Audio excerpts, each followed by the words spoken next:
할렐루야.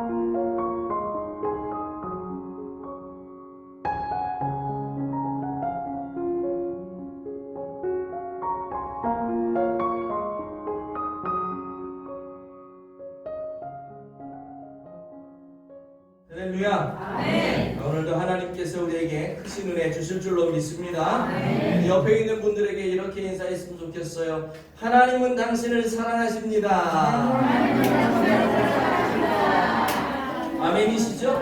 네, 맞습니다. 하나님은 저도 사랑하시고 여러분도 사랑하시고 여기 계신 한 분 한 분들을 사랑하시고 이 세상에 있는 모든 사람 한 분 한 분들을 다 사랑하시는 줄로 믿습니다. 아멘. 어느 정도로 사랑하시냐면요, 하나님이 친히 인간이 되셔서 이 땅 가운데 오셔서 십자가에서 자신을 주실 만큼요, 그만큼 우리를 사랑하셨어요. 아멘. 지금도 사랑하고 계시고 생명을 주셨어요. 아멘. 생명을 주셨다는 것은 모든 것을 다 주신 것이죠. 아멘.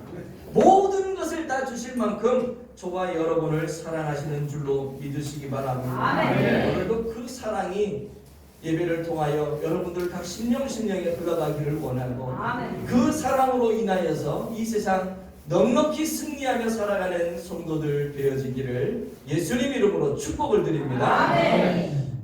제가 오늘 말씀의 제목을 이렇게 잡아봤어요. 뭐죠?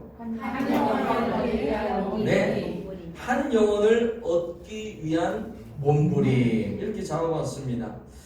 여러분들은 이 제목을 보면서 어떤 느낌이 드시는지 모르겠는데 간혹 이런 분들이 있어요. 제목만 딱 봐도 오늘 목사님이 무슨 설교를 할지 감이 딱 오는 분들이 있잖아요. 그렇죠? 여러분들도 고개를 끄덕끄덕하면서 아이고 오늘 목사님 또 전도 설교하려고 그러시는구만 라고 이렇게 생각을 하면서 얼굴에 씁쓸한 미소를 짓는 분들도 계시지만, 저는 오늘 본문의 말씀을 이렇게 묵상을 하면서요, 얼마나 은혜가 되고 얼마나 감동이 되고 얼마나 도전이 되고 내 목회가 이래야겠구나 라고 하는 것을 다시 한번 생각하는 그런 귀한 시간이었습니다. 저는 말씀을 묵상하면서 그랬어요. 와, 바울이 정말 이렇게 이런 마음을 가지고 목회를 했구나. 바울이 이런 마음을 갖다 보니까 저렇게 몸부림칠 수밖에 없었구나. 와, 정말 대단하다. 정말 존경스럽다. 나도 저래야 되는데 이게 따라주지 않는 여러 가지 그런 것들 때문에 조금 마음이 힘들기도 하지만 엄청나게 도전을 받고 엄청나게 은혜를 받았다는 거죠. 그래서 그 부분을 오늘 말씀을 통해서 여러분들과 나누어 보면서 함께 은혜를 받고자 합니다. 먼저 제 눈에 가장 강렬하게 들어왔던 문구가 있는데요, 그 문구가 뭐냐 하면 바로 이겁니다. 고린도전서 9장 19절 하반절에 이런 말씀이 있어요. 시작. 더 많은 사람을 얻고자 함이라. 아멘. 아멘. 너무 도전이 되는 거예요. 더 많은 사람. 또 하나 22절인데요. 한번 시작. 아무쪼록 몇이라도 구원하고자 함이니. 아멘. 아멘. 저는 이 말씀이 19절 말씀도 너무 은혜가 되고 도전이 됐지만 22절 이 말씀이 더 큰 도전으로 저 안에 다가왔습니다. 이걸 보면서 바울의 목회 철학이 바로 저거였구나. 바울이 하나님을 섬기고 저렇게 열심을 낼 수밖에 없었던 이유가 바로 저거구나. 그리고 저런 방법을 통해서 바울이 그 뜻을 이루어 갔구나 라고 하는 것들을 느끼기 시작했는데요. 좀 구체적으로 말씀드리면 그래요. 바울이 목회를 통해서 더 많은 사람을 얻기를 원했는데, 그것이 방법적인 면에서는 무슨 이벤트를 하고 전도 축제를 벌리고 오는 사람들한테 막 다 10,000원짜리 이상 선물을 주고 막 이렇게 해가지고 사람들 한 번에 왕창 모아가지고 뭐 수백 명, 수천 명, 뭐 많게는 수만 명 괄목하고 주목할 만한 이런 엄청난 대형 집회, 이런 것들을 열어서 이렇게 한 사람 더 많은 사람을 얻고자 했던 것이 아니라, 그게 아니라 몇몇 사람이라도 구원하고자. 저는 이 몇몇 사람이라도에 참 은혜가 됐어요. 몇몇 사람이라도, 그 사람이 한 명일 수도 있어요. 생각이 들더라고요. 몇몇 하니까 뭐 2명, 3명, 뭐 10명도 생각할 수 있지만 몇몇에는 1명도 들어가요. 야, 바울의 마음이 저거구나. 엄청난 이벤트를 통해서 한 번에 뭐 가시 효과를 드러내서 대박을 치려고 하는 게 아니라 정말 몇몇 사람, 그것이 한 사람이라 할지라도 그 영혼을 얻고자 하는 그 소박한 마음이에요. 그리고 그 영혼을 사랑하는 그 애절한 마음이, 여러분들은 모르겠습니다만 저는 이 말씀을 묵상하면서 그게 느껴지더라니까요. 그래서 도전이 되는 거예요. 제 머릿속에 스쳐 지나가는 생각이 뭐였냐면, 하나님은 한 영혼을 얻고자 하는 이 애절한 이 사랑의 마음, 이걸 귀하게 보시는구나. 그리고 그런 마음을 가지고 있는 그 사람을 너무 사랑하시는구나. 그리고 그 사람을 통해서 이렇게 엄청난 구원의 역사를 만들어내시는구나. 너무 은혜가 되고 너무 도전이 됐던 거죠. 오늘 저와 여러분의 마음이 바로 이런 마음이 되었으면 좋겠습니다. 한 영혼을 구원하고자 하는 마음이요. 한 그 영혼을 정말 귀하게 여기는 마음이요. 그 한 영혼에 대한 애절한 사랑을 내가 다 쏟아부을 수 있는 그 마음이요. 그래서 그 마음을 가지고 어떻게 하면 내가 저 영혼을 구원할 수 있을까? 몸부림을 치. 그런 모습이 우리 가운데 있기를 예수님 이름으로 축복합니다. 여러분, 사실 우리는 하나님을 아버지로, 또한 예수 그리스도를 나의 구주, 나의 하나님으로 섬기는 사람들이잖아요. 성도잖아요. 예수의 피로 값없이 의롭다 하심을 입은 하나님의 자녀잖아요. 그렇죠? 그런 사람으로서 우리는 마땅히 복음을 증거해야 되는 사명이 있는 것입니다. 그리고 교회를 부흥시켜야 할 그런 책임도 있는 거예요. 근데 중요한 건요, 이게 순서가 바뀌면 안 된다는 거예요. 무슨 말이냐면, 우리 하나님께서 우리를 자녀 삼아 주시고 구원해 주셔서 생명을 주시고 영원한 삶을 보장해 주셨는데, 그렇다면 우리가 전도를 해야 되고 하나님 나라를 위해서 열심히 이 하나님의 나라를 든든히 세워야 되고 교회 부흥도 가져와야 해야 되는데, 중요한 거는 교회 부흥이 먼저가 아니라는 거예요. 봐봐, 아무도 아멘 안 하잖아. 교회 부흥이 먼저가 아니고 뭐가 먼저냐면 그 한 영혼을 사랑하는 그 마음이 우선이 돼야 돼요. 이것이 바뀌면은요, 주객이 전도된다. 이라는 거죠. 제가 짧게 사역을 했던 교회인데 아주 강력한 도전을 저에게 했던 교회가 있어요. 뭐 교회 이름을 얘기하면 여러분 다 아실 거예요. 분당에 있는 분당 우리교회. 분당 우리교회 제가 1년을 정확히 11개월을 있었는데, 분당 우리교회에서 짧게 있었지만 저는 그곳에서 엄청난 도전을 받은 게 하나 있고요. 이것이 내 목회의 철학이 되어야겠다라고 도전받은 게 있어요. 그 분당 우리교회는 전 세계가 주목을 하는 교회, 그때도 그렇고 지금도 그렇고요. 왜 그러냐면 개척한 지 7년 만에 10,000명이 넘어가 버렸어요. 전 세계가 주목해요. 미국에서 이찬수 목사를 우리 교회로 오라고 막 난리 쳤어요. 목사님이 안 가셨지만. 그런 교회인데요. 제가 거기서 깨달았던, 이찬수 목사님 중에 깨달았던 목회 철학이 뭐냐면 한 영혼에 대한 사랑이에요. 한 영혼에 대한 사랑. 지금도 생생하게 기억이 되는데, 당시 교육자 모임 때 이찬수 목사님이 부교육자들에게 이런 말을 했어요. 그건 뭐냐 하면, 많은 목회자들이 분당 우리 교회 이찬수 목사님 찾아와서 하는 말이 뭐냐면, 어떻게 하면 목회를 이렇게 성공적으로 할 수 있냐 이거죠. 어떻게 하면 이렇게 대형 목회를 할 수 있느냐는 거예요. 제자 훈련을 해서 그런가?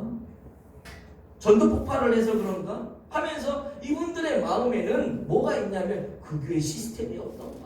주차장이 학교가 넓어가지고 주차장을 이렇게 있어서 그래서 교회가 구원하나? 다양한 어떤 시스템에 관한 이야기들을 주고받으면서 거기에 관심을 보였다는 거죠. 근데 이찬수 목사님의 대답은 너무 평범했어요. 이게 뭐냐면은 이런 거죠. 저는 그런 목회를, 이런 목회를 꿈꾼 적도 없습니다. 나는 몇 년 안에 몇 명을 만들겠다. 나는 이런 시스템을 가지고 이렇게 하면 성도들이 늘어나겠다. 이런 생각이 전혀 없었다는 거예요. 이찬수 목사님이 했던 말이 뭐냐면, 단지 나는 지금 나와 함께하는 이 성도 한 20명, 30명, 그 당시 한 20, 30명이 처음에 모였었던 것 같아요. 사랑의 교회에서. 근데 그분들이 우리 교회에서 행복했으면 좋겠다. 그게 목회 철학이었다는 거예요. 그래서 그분들이 행복할 수 있도록 한 분 한 분들을 만나고 그분들의 행복을 열어줄 수 있도록 도움이 되는 거기에 신경을 썼다는 거예요. 그러다 보니 소문이 나가지고 여기 교회 상처받고 저기 교회 상처받은 사람들이 모여들어서 이 교회 와서 행복하고, 하나님이 그들의 마음을 치유해주고, 그러다 보니까 의도하지 않았는데 성도들이 이렇게 많아져. 내가 애쓰고 내가 노력하고 내가 계획을 삼고 해서 된 게 아니라, 저는 그걸 이렇게 받아들였어요. 기본에 충실했더니 하나님이 부어주시더라고요.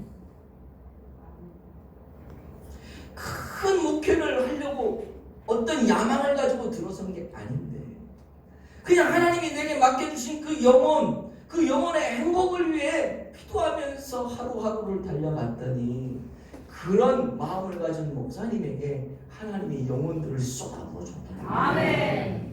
얼마나 은혜가 됩니까?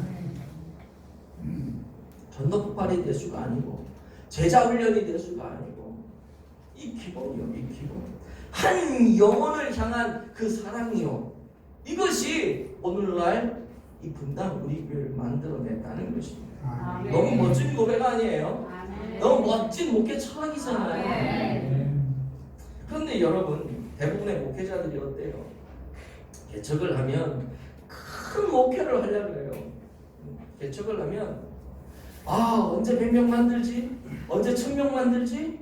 언제 우리는 저렇게 큰 수만 명 되는 메가 처치를 이룰 수 있을까? 이게 먼저가 아닌데 이거를 먼저 생각합니다. 그러면서 뭐예요? 헌금해라. 우리 저기 이 상가 얻어야 된다. 성전 지어야 된다. 땅 사야 된다. 성도들의 행복을 생각하기 이전에 자기 목회만을 뿌리려고 하는 이런 모습 때문에 성도들이 어떻게 해요? 힘들잖아요. 제가 여러분, 우리 교회 지어야 되니까, 교회 지으려면 한 300억 정도 있어야 되니까, 여러분 일당 해가 내세요. 그러면은 여기 남아있을 줄 누가 있겠어요?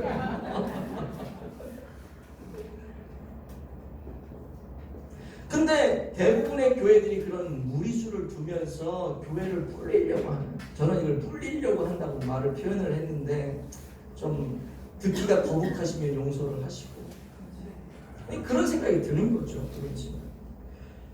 정말 여러분, 말씀의 은혜가 되어서 내가 하나님의 교회를 위하여, 내 옆에 있는 지체 성도들을 위하여, 내 이웃을 위하여 내가 애쓰고 섬기려고 자원하는 마음으로 내면 그게 얼마나 큰 기쁨이요 축복이 되겠습니까? 그런데 이것이 억지로 인위적으로 짜내서 한다면 이거는 하나님의 교회를 부흥시키기는커녕 오히려 축소시키고 세상의 손가락질밖에 될 수밖에 없다는 거죠. 여러분, 우리 교회가 100명, 200명, 1000명, 10,000명 그 이상으로 부흥하길 원하세요? 아멘. 아멘은 크게 하셔야지. 아멘은 크게 하셔야지. 부흥하길 원하세요? 아멘. 왜요, 근데? 왜? 우리 교회가 왜 부흥을 해야 돼요? 지금 우리 교회가 개척교회라고 뭐 몇십 명 이렇게 모여 있지만은 이런다고 행복하지 않아요? 부흥해야 될 이유가 있어요? 왜? 그러니까 왜 부흥해야 돼요? 영혼 구원을 위해서. 그 정말 좋은 답이에요. 그 답에는 제가 할 말이 없어요. 근데 많은 사람들이요, 제가 이것저것 여기저기 들어보니까 이런 얘기를 하더라고요. 교회가 막 크고 수만 명 모이고 그러면 뭐예요? 우리 교회 장로님이 대통령이야. 우리 교회 누가 법무부 장관이야. 우리 교회 누가 야 그 사람 알지? 그 사람 우리 교회 다녀. 이름들 자랑하려고. 또 뭐 그거뿐이겠어요. 우리 교회 여기 지금 그 성동구 광진구 여기 이런 그 사회 사업 있지? 그거 우리 교회가 하는 거야. 몰랐지? 이런 얘기 하고 싶어서 우리 교회는 이렇다 자랑하려고. 또 그럴 수도 있죠. 개척교회 하면 헌금 내라 그럴까봐 이게 두려워가지고 나오긴 하는데 아우 다시 그 바늘방석에 앉은 것 같아. 그러니까 교회가 크면 어때요? 내가 헌금을 했는지 안 했는지, 내가 교회를 나왔는지 안 나왔는지 그냥 편안하게 신앙생활을 할 수 있는 거야. 이게 교회가 크면 부담이 없는 거지. 부담이 없는 거. 그래서 아이고 우리 교회도 좀 빨리 컸으면 좋겠다. 또 뭐야? 아이고 우리 노인들 어르신들 좀 넓은 공간에서 쉴 수 있는 공간이 있으면 좋겠다. 그래가지고 나의 유익과 안락함과 나의 편안함을 위해서 교회가 컸으면 좋겠다. 부흥했으면 좋겠다. 그런 마음이 여러분 마음에 1%도 없나요? 있어요. 그러면 안 된다는 거야.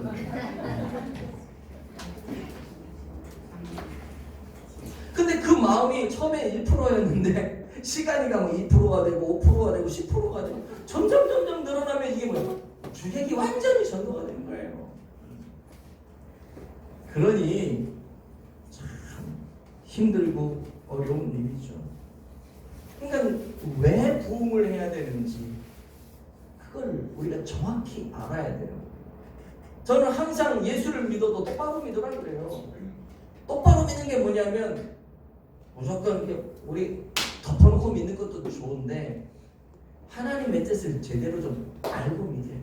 아멘. 알고 믿어야 돼요.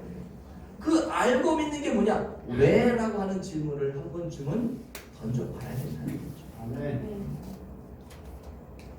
여러분 교회 부흥은요 내가 자랑하기 위해서 하는 것도 아니고 나의 안락한 신앙생활을 하기 위해서 하는 것도 아니고 한 영혼에 대한 이 애절한 사랑이 있을 때 하나님이 저절로 은혜로 부어주시는 선물이라고 하는 거예요. 아멘. 저는 우리 함께하는 교회가 이런 교회 되어지기를 축복합니다. 아멘. 한 영혼에 대한 이 애절한 사랑이 있고 또 성도 한 사람 한 사람의 행복한 신앙생활을 할 수 있는 그렇게 살아가는 그런 교회, 바로 이런 교회가 우리 함께하는 교회 되어지기를 축복합니다. 아멘. 그 말씀을 통해서 바울이 그런 마음으로 목회하는 것이 막 느껴졌다 그랬잖아요. 22절에 보니까 아무쪼록 몇 사람이라도 번하고자. 수많은 사람이 아니에요. 엄청난 사람이 아니에요. 몇 사람이에요. 몇 사람. 아무쪼록 몇 사람만이라도. 아까도 말씀드렸지만 그 사람이 한 사람일 수도 있는 거예요. 그 한 영혼을 위해서 몸부림치는 우리 함께하는 교회 되어지기를 축복합니다. 아멘. 사도 바울이 어떻게 몸부림쳤냐 하면요, 한마디로 말씀드리면 모든 사람의 종이 되어 섬기는 자의 자세로 살았다는 거예요. 아멘. 여러분 이거 쉽지 않아요. 원래 종처럼 살아가는 거는 어렵지 않겠죠. 그냥 종이 종처럼 살아가는 게 뭐가 어려워요. 그런데요, 종이 아닌 주인, 종이 아닌 누구 위에 군림할 수 있는 사람이 종처럼 살아간다는 건 정말 어려운 거예요. 내가 종처럼 살아가야지 하잖아요. 근데 다른 사람이 볼 때는 저 사람 지금 장난하나? 이렇게 느낄 수가 있는 거예요. 대기업 회장님이 엄청나게 돈 많은 회장님이 예를 들어서 교회 가서 쓰레기 줍고 청소하고 주차 봉사하고, 여러분 이거 쉽지 않아요. 근데 쉽지 않은 거를 내가 하지만 내가 할 때 진짜 다른 사람이 나의 모습을 봤을 때 와, 저 사람 대기업 회장이 전혀 아닌 것처럼 느껴지는 거는 더 어려워요. 무슨 말인지 아시겠어요? 내 몸에 대기업 회장의 그 품위와 이게 배겨 있기 때문에 내가 아무리 해도 종처럼 안 보인다니까. 이게 쉽지 않다니까요. 근데 바울은 그런 삶을 살았다는 거죠. 19절 말씀에 보시면 이런 말씀이 있어요. 시작. 내가 모든 사람에게서 자유로우나 스스로 모든 사람에게 종이 된 것은 더 많은 사랑을 얻고자 함이라. 더 많은 사랑을 얻. 바울은 많은 사람을 얻기 위해서 스스로 종이 되어 섬겼다고 말하고 있는 것이죠. 바울은 지난 시간에도 제가 말씀을 드렸지만 자유로운 사람이었어요. 로마의 시민권을 가지고 있는 사람이었어요. 어디든지 갈 수 있는, 북한도 다 들어갈 수 있는 아주 자유로운 사람이었습니다. 어느 누구에게도 구속받지 않을 권리가 있었어요. 종교적인 부분에 있어서도 가말리엘이라고 하는 아주 율법학자, 그 당시에 최고 스승이었던 가말리엘이라고 하는 사람에게서 공부를 했기 때문에 누가 뭐라 그래도 알아주는 율법에 능통한 사람이었습니다. 성경 박사였어요. 바울에게 누가 이래라 저래라 하지 못할 만큼 바울은 대단한 사람이었습니다. 그럼에도 불구하고 그가 그 모든 것들을 다 내려놓게 됐죠. 그리고 종된 모습으로, 섬기는 자의 모습으로 살아갔다는 거예요. 왜요? 한 사람이라도 더 많은 사람 얻기 위해서요. 나의 욕심을 위해, 나의 야망을 위해 사람을 얻은 것이 아니고요. 내 사람을 만든 게 아니고요. 나의 사람을 만들기 위해서 내가 종처럼 이렇게 하면서 비굴하게 굽신굽신 거리면서 내 사람을 만든 게 아니고요. 복음으로 그 사람을 구원하기 위해서요. 하나님의 자녀를 삼기 위해서요. 하나님 나라를 위해서요. 그렇게 했다는 거예요. 그러면서 구체적으로 어떠한 삶을 살았는가가 20절부터 쭉 나오는데 20절 상반절에 시작. 유대인에게 내가 유대인같이 된 것은 유대인을 얻고자 하며. 아멘. 여러분들 이렇게 생각하실 수 있죠? 아니 목사님, 바울이 유대인 아니었어요? 아니 유대인인데 내가 유대인과 같이 됐다? 이게 무슨 말이에요? 유대인은요, 두 종류의 유대인이 있어요. 히브리파 유대인이 있고 헬라파 유대인이 있는데요. 쉽게 말해서 히브리파 유대인은 그 유대 그 본토를 떠나지 않고 거기에서 히브리 언어를 사용하는 본토백이에요. 한 번도 그 땅을 떠나서 외국으로 나가보지 않은 본토백이. 이 히브리파 유대인. 그리고 헬라파 유대인은 어떤 사람들이냐면 아수르라든지 바벨론이 침공했을 때 포로로 잡혀가서 그 나라를 떠나 살던 사람들, 그리고 그런 위협 속에서 도피를 해가지고 흩어진 세계 각 처소에 흩어져서 사는 그런 유대인들, 이것을 디아스포라 유대인이라고 하는데, 이 흩어진 유대인들은 그 당시에 헬라라고 하는 나라가 그 전 세계를 지배하면서 헬라 문화권 안에서 헬라어를 썼던 사람들이에요. 그러니까 내가 피난을 와서 살다가 거기 살다 보니까 내가 자녀를 또 낳을 수도 있잖아요. 그러면 2세가 되는 거죠. 그 사람들도 다 헬라파 유대인들. 근데 이런 헬라파 유대인들이 나중에 시간이 흘러서 다시 예루살렘으로 모입니다. 자기 고국으로 돌아오는 거죠. 교포 2세 이런 사람들이 들어오면서 거기서 예루살렘 교회 안에서 신앙생활을 해요. 그러니까 그 교회 안에는 헬라파 유대인이 있고 히브리파 유대인이 있어. 생각이 다른 거예요. 저 같은 이 한국을 떠나보지 않은 이곳에서만 그냥 평생을 살아가는 사람의 사고방식, 가치관과 미국에 건너가서 서양물 먹고 개방된 사회 속에서 몇 년만이라도 살아갔다면 거기에서 오는 가치관의 변화와 문화 충격, 이런 것들이 그 사람을 바꿔놓거든요. 그러니까 헬라파 유대인과 히브리파 유대인이 바로 그런 거예요. 그런 차이가 있어요. 같은 유대 혈통이지만 자라온 환경과 배경이 다 달라. 그러니까 한 자리에 모아놨더니 가치관이 다르고 생각이 다르고 행동이 다르고, 그러니까 의견 충돌이 나는 거예요. 바울은 길리기아 다소라고 하는 지역에서 태어난 헬라파 유대인입니다. 그런데 내가 헬라파 유대인이라서 나는 좀 개방되어 있고 나는 세계를 좀 아는 열린 사람이지만 이 히브리파 유대인들과 만났을 때 자기를 드러내지 않았다는 거예요. 오히려 그 사람들을 만났을 때 그 사람들 입장에서 내가 유대파, 그 히브리파 유대인이 된 것처럼 그들을 이해하고 그들의 언어로, 그들의 행하는 행동으로 내가 했다. 이유가 뭐예요? 유대인들을 얻고자 하는 사람을 얻기 위해서, 그 영혼을 얻기 위해서.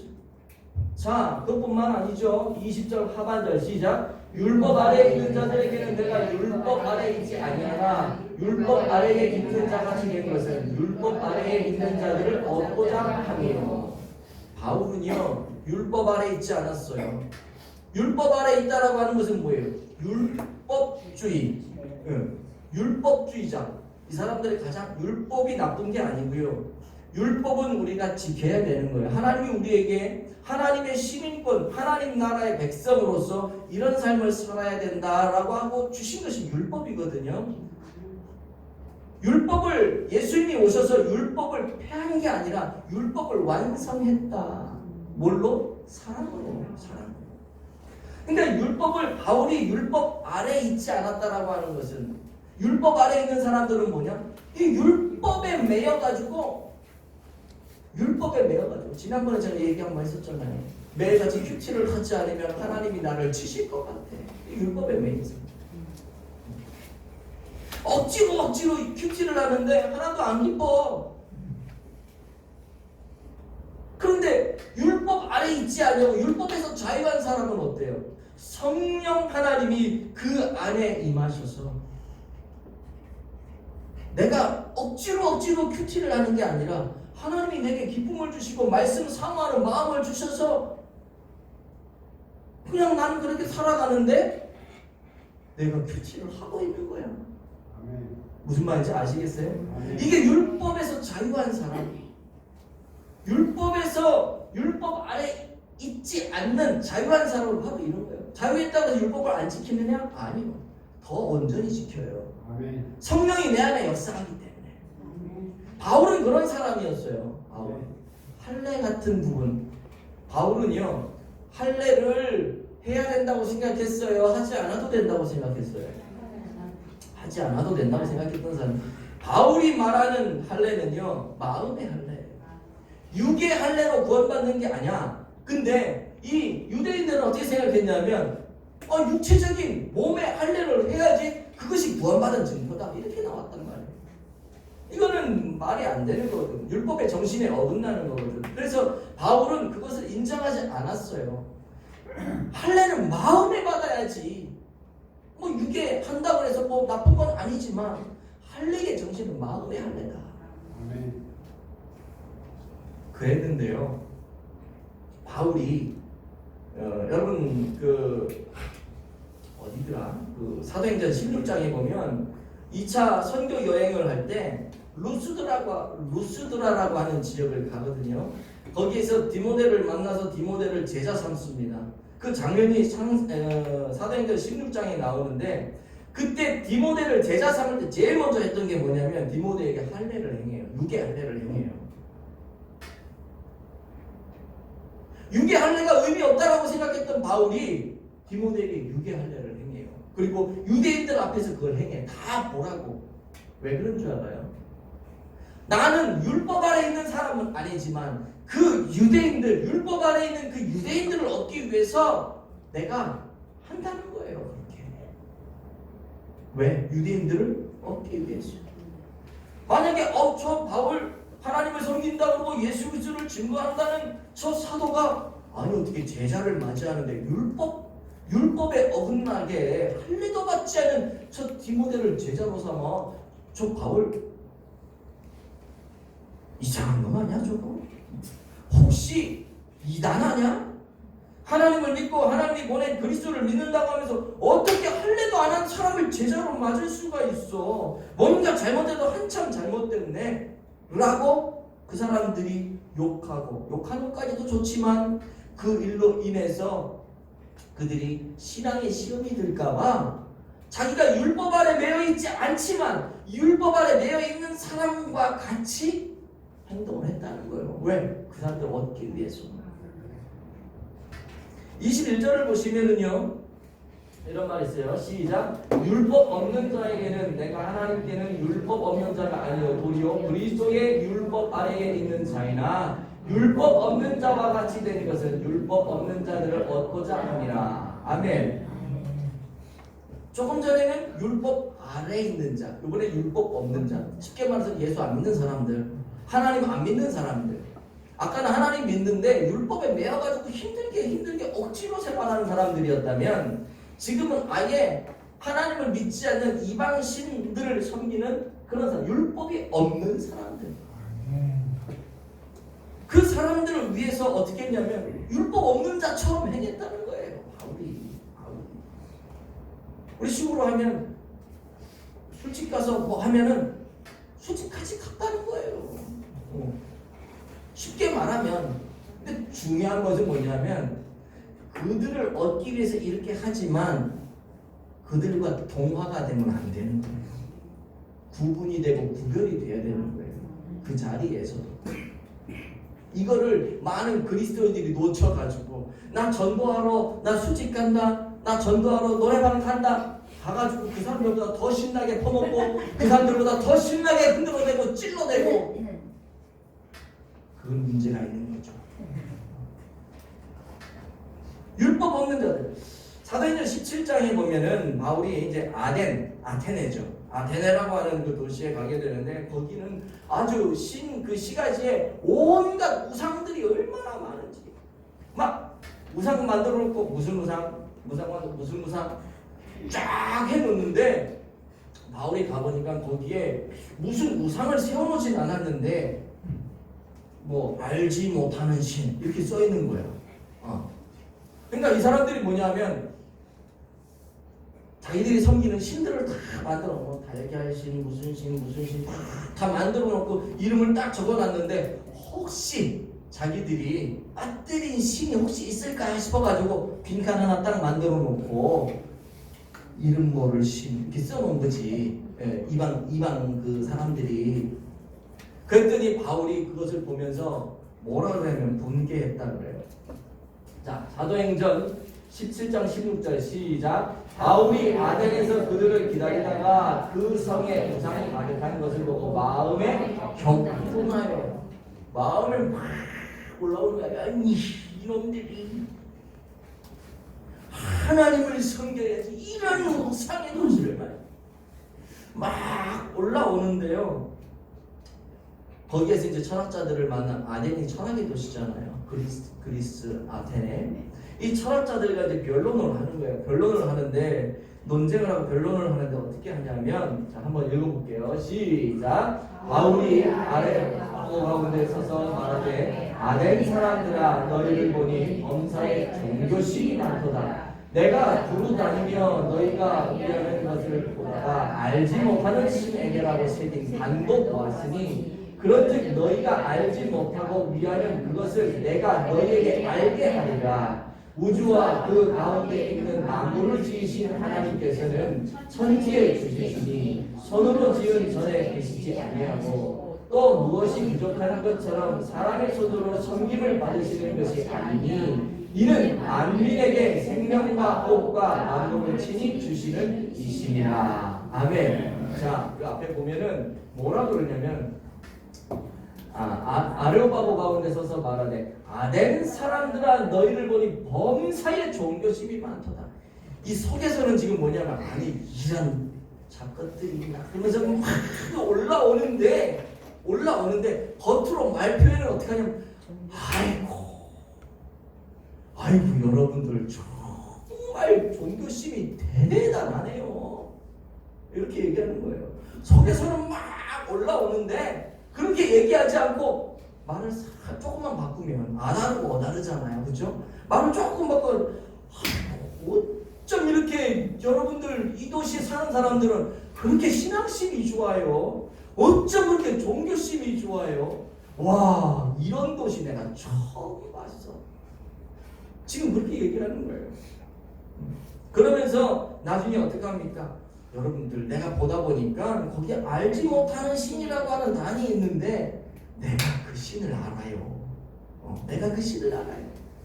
그러면서 그 신은 하나님이라는 분인데, 하나님은 이런 분이세요 라고 하나님을 설명하고 있어요.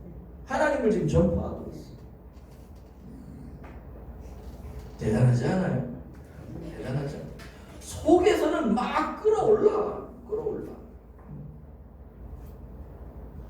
율법 없는 사람들에게는 율법 없는 사람처럼 자기가 하나님을 믿는 사람이 아닌 것처럼 접근을 해서 나중에 뭐예요? 하나님을 증거하고 있어요. 그렇게 했다는 거예요. 만약에 율법 없이 살아가는 사람들에게 막 화를 내면서 도대체 정신이 있는 거야 없는 거야? 야, 이런 신이 세상에 어디 있어? 다 갖다 버려. 내가 몇 번을 얘기했니 인간아. 좀 속이 터진다 터져. 나도 이렇게 속이 터지는데 야, 하나님이 이거 보면 야, 하나님 꼬꾸라지고 자빠진다. 내가 얼마나 얘기했냐 하면서 막 나무랬다 보세요. 대화가 되겠어요? 전도가 되겠어요? 안 그렇죠.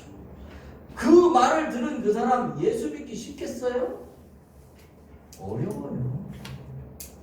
그래서 바울이 속에서는 막 격분이 되어도 겉으로는 율법 없는 자처럼 그렇게 말하면서 융통성 있게 그들과 친근성을 가지면서 이유가 뭐예요? 그들을 얻기 위해서요. 22절 상반절에 한번 보십시다. 시작. 약한 자들에게 내가 약한 자와 같이 된 것은 약한 자들을 얻고자 하니. 마찬가지죠. 바울은 신앙이 강한 사람이에요, 약한 사람이에요? 강한 사람이기 때문에 우상의 재물 먹을 수 있는 사람이에요, 없는 사람이에요? 있죠, 강하니까. 우상은 없다라고 생각하는 거야. 하나님 외에는 신이 없는데 세상에 우상 없는 신을 지들이 만들어 놓고 지들이 신이라 그래 놓고 거기에다 제사를 지내고 의미가 없는 거잖아요. 신이 우상은 없는데 하나님밖에 신은 없는데.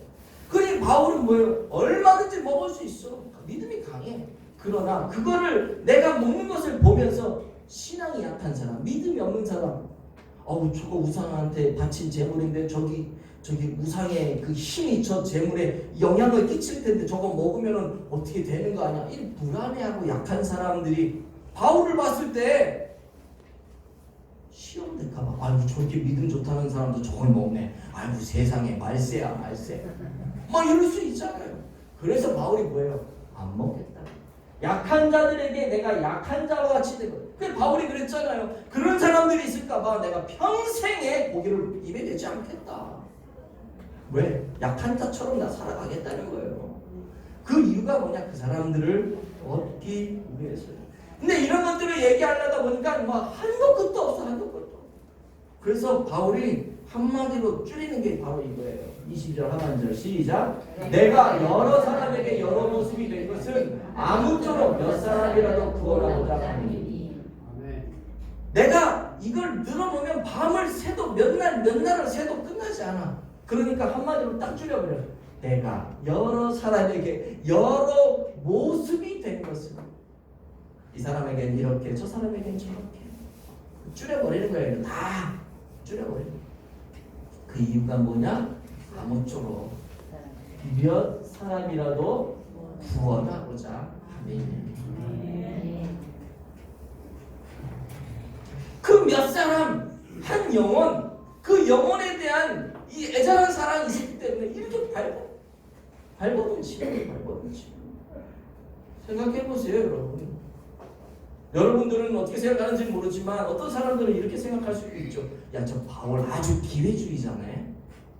아니, 이 사람 만나면 이렇게 하고 저 사람 만나면 저렇게 하고 이럴 땐 이렇게 하고 저럴 땐 저렇게 하고. 아주 약삭 빠른 사람이네. 머리 잘 돌아가네.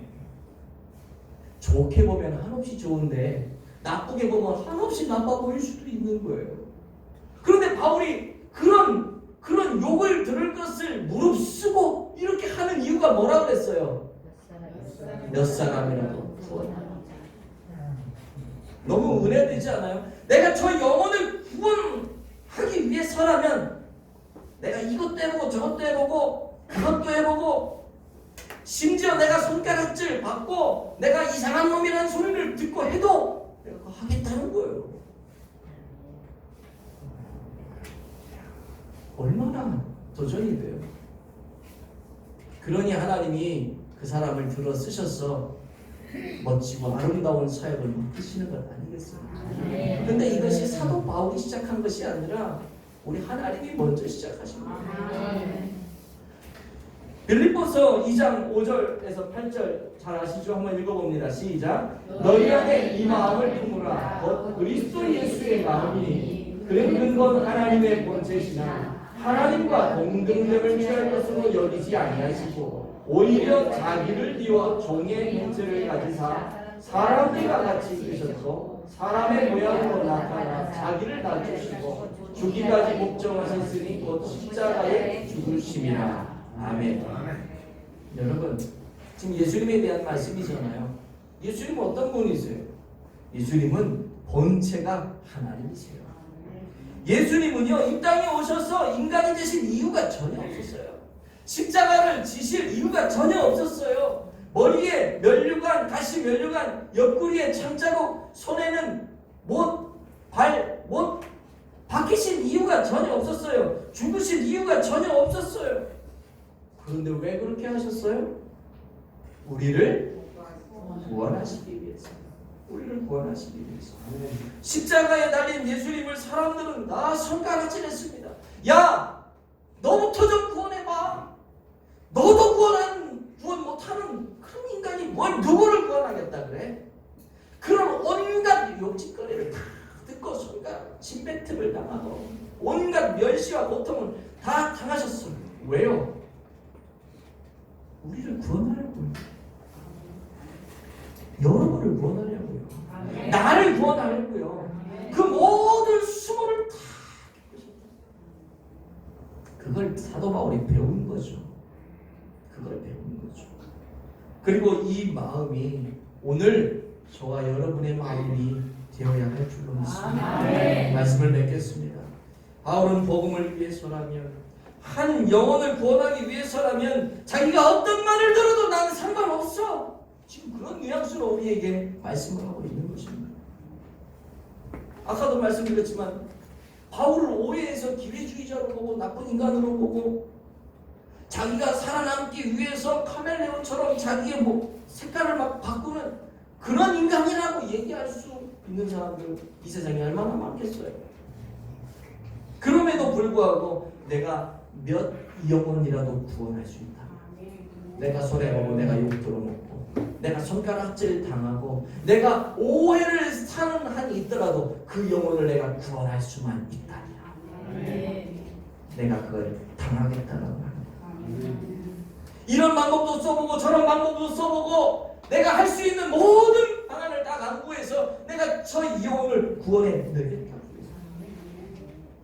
나를 드러내고 내 제자를 만들고 세상에 영향력 있는 사람으로 살기 위해서 그런 것이 아니고요. 오직 하나님 나라와 그분의 영광을 위해서 지금 자기의 모든 것들을 쏟아내고 발버둥치는 이 모습, 이것이 오늘 우리의 모습이 되어야 할 줄로 믿습니다.